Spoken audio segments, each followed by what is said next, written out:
The first time I ate someone's grief, it was an accident. My aunt had just died, and my cousin couldn't stop crying at the funeral. She clutched her mother's wedding ring so tight her knuckles grew white. When she hugged me, she pressed the ring into my palm. "I can't look at it anymore," she said. "Just take it away." I slipped it into my pocket, and something strange happened on the drive home. A warm sensation spread through my gut, like I'd swallowed a shot of good whiskey. By the time I parked in my driveway, I felt freaking amazing, light, almost euphoric. Meanwhile, my cousin called to thank me. She'd finally slept through the night. "It's like a weight lifted," she said. I didn't make the connection until 2 weeks later. I was stress eating a gas station cherry cupcake, the kind with that nuclear red icing that stains everything it touches. The ring remained in my pocket, and when I pulled it out to look at it, some of that sticky icing smeared across the metal. Without thinking, I licked it clean, and when the ring touched my tongue, it dissolved, melting like cotton candy, while that same warmth flooded my system, only stronger this time, much stronger. That's when I understood what had happened. Somehow, I ate her grief. 5 years passed, and I turned it into a business. Not officially, of course. You can't exactly put grief eater on a business card, but word spread among the desperate. The process was simple. Bring me something that connects you to your dead loved one, something that holds your pain. I consume it, and your grief disappears. I charged based on the intensity, $1,000 for a parent, $500 for a sibling, $250 for a grandparent. Pets were a flat $100. The pricing wasn't based on science, but on how much the grief would screw me up afterwards. But I didn't tell my clients what happened to their grief afterward. It didn't disappear. It lived inside me. I had consumed the emotional trauma of 78 dead loved ones, and each one had left something behind, a whisper, an itch, a memory that wasn't mine. I called them the chorus. Most days I could handle them. They were just background noise, the mental equivalent of a TV left on in another room. But lately, they'd been getting louder, more demanding. The whispers had become conversations. Conversations had escalated into arguments. Pleas had replaced the arguments.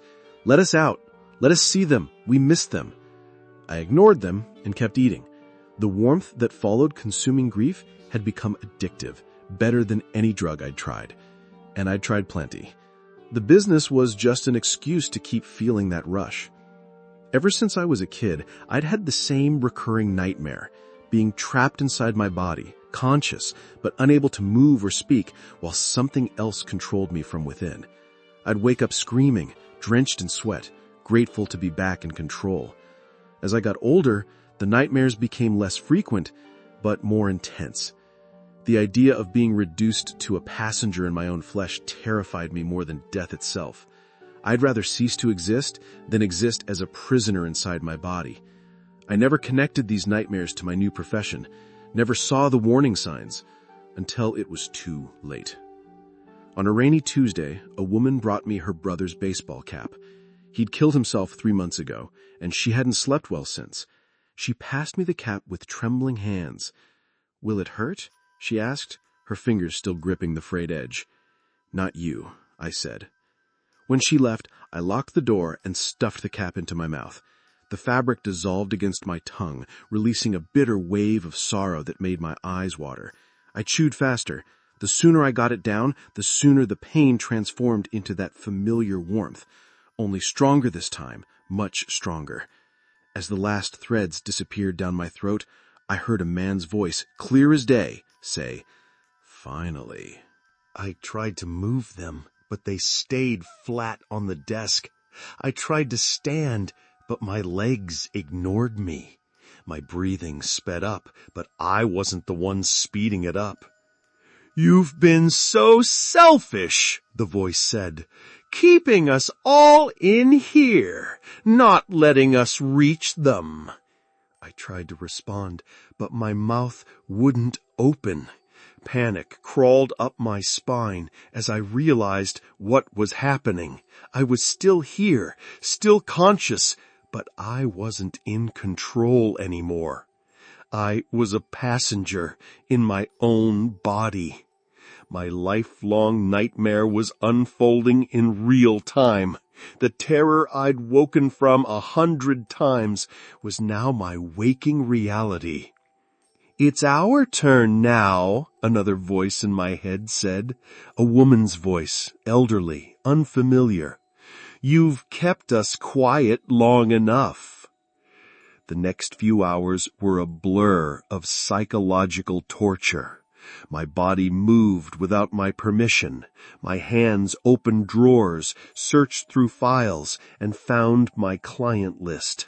My mouth formed words that weren't mine, practicing different voices, different cadences. The chorus was figuring out how to drive.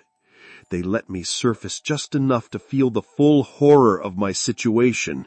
I screamed, but they pushed me back down into the darkness. The claustrophobia of being caged inside my skull was worse than any physical pain I'd ever experienced. Like being buried alive, but still able to watch the world through a window. By nightfall, they had a plan. I woke up on my kitchen floor, surrounded by shattered glass. The clock said 3:47 a.m. I'd lost 9 hours. My phone showed 17 missed calls from unknown numbers. There was blood under my fingernails, and my mouth tasted like copper and salt. When I tried to stand, the world tilted sideways. "What the hell?" I said, but the words felt wrong in my mouth, like my tongue had forgotten how to shape them. "We've been waiting for this," a voice that wasn't mine said. It was coming from inside my head. When it wasn't a thought, it was someone else, someone new, for someone who could hold enough of us. I stumbled to the bathroom and flipped on the light. In the mirror, my face looked wrong. My expressions weren't mine. My eyes focused and unfocused, as if someone else was controlling them. "No," I said, "this isn't happening." "Oh, but it is," the voice replied. "You've been so generous, making space for us, and now we're going to return the favor." My hand rose to my face, but I wasn't the one moving it. I tried to scream, but my lips stayed sealed. My worst nightmare had always been this, losing control, being trapped inside while someone else drove, and now it was happening. This wasn't a metaphor or an exaggeration. This was the literal manifestation of the terror that had haunted my sleep since childhood, come to life in the waking world. "Don't fight it," whispered another voice, a woman's this time. "You'll just make it worse." And suddenly, the chorus wasn't background noise anymore. They were front and center, rising like a flood, and I was drowning in them. They took my body out for a test drive, and I remained conscious for every terrible moment of it. I saw everything through my eyes, but I was just a passenger now. They used my voice to talk to each other, arguing over who got control next. "The brother should go first," said my mouth in a voice that wasn't mine. "He's the newest. He hasn't seen his sister yet." My head nodded without my permission. 15 minutes each," said another voice using my vocal cords, "until we figure out a better system." They were dividing me up like I was a timeshare property, and there was nothing I could do but watch. The suffocating horror of being reduced to an observer in your own life is impossible to describe to someone who hasn't experienced it. My body drove to the woman's house, the one who brought me her brother's cap yesterday. The chorus knew where she lived because her brother knew. They rang the doorbell. When she answered, her face transformed from confusion to terror. "Tommy," she said. "Hey, sis," my mouth said in her brother's voice. "I'm back." She backed away, shaking her head. "No, You're that person, the one who took the cap. What are you doing?" "It's complicated," my mouth said, "but I needed to see you, to tell you it wasn't your fault." They were using me like a puppet, and I couldn't even scream. Every childhood fear of possession, every adult anxiety about losing autonomy, it was all playing out in high definition. This wasn't just a nightmare, it was the nightmare that defined me. The woman was crying now. "This isn't funny. You need to leave." "Remember that summer at Lake Michigan? When I pushed you off the dock and you lost your new sunglasses? I said a fish took them." Her face went pale. "Nobody knew about that." "I did. I do." My hand reached out to touch her face. "I need you to do something for me now." "What?" she whispered. "I need you to give him something else. Something with more grief in it. My journal. It's under the mattress." "No!" I screamed inside my mind. "Don't listen to him." But of course, she couldn't hear me. Nobody could. I sat trapped in the passenger seat of my body, watching as they used me to collect more grief, more memories, more souls to add to the chorus. Over the next 3 days, they visited 7 of my clients. Each time, the newest member of the chorus took control to convince their loved ones to hand over more grief-soaked items. Some were suspicious, but most were so desperate to believe they were communicating with their dead that they did whatever we asked. The pattern remained the same. My body would show up unannounced. My voice would say things only the dead person could know. My hands would take whatever they offered. Journals, photographs, wedding rings, even clothing, and then my mouth would consume them, adding each new voice to the chorus. With each new object I consumed against my will, the chorus grew stronger. I felt myself shrinking, compressed into a smaller and smaller corner of my mind. The nightmare was consuming me, becoming more real with each passing hour. By the 4th day, I only got control for minutes at a time, usually when they were sleeping. During these brief windows, I tried everything to fight back: pain, alcohol, even smashing my head against the wall. Nothing worked. They just laughed and took back control, their voices overlapping in a discord of mockery. The only time they let me surface was when they needed me to know something. Like tonight, as my body lay on my bed, staring at the ceiling with eyes that no longer belonged to me. "We're going to the cemetery tomorrow," explained the first voice, my cousin's mother. "We've decided it's time to expand our operation." "What do you mean?" I thought at them. "Fresh grief is the sweetest," said another voice. "We're going to find those in mourning and offer our services directly." "No," I thought. "I won't let you." They laughed, a cacophony of unique tones, all using my vocal cords. "You're just the vessel now." And I realized they were right. I'd been so focused on fighting for control that I hadn't considered the alternative. Maybe I couldn't drive anymore, but I could still crash the car. While they debated their plans, I reached deep inside myself, to the place where my own grief lived. Not their grief, mine. The pain I'd been running from my whole life.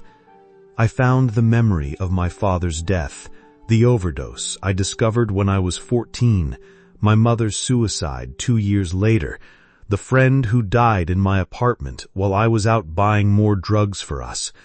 All the grief I'd never processed, never acknowledged, never consumed. I pulled it up like poison from a well, and before the chorus realized what I was doing, I turned it on them. Grief is a living thing. It grows, changes, evolves, and when you feed it, it gets stronger.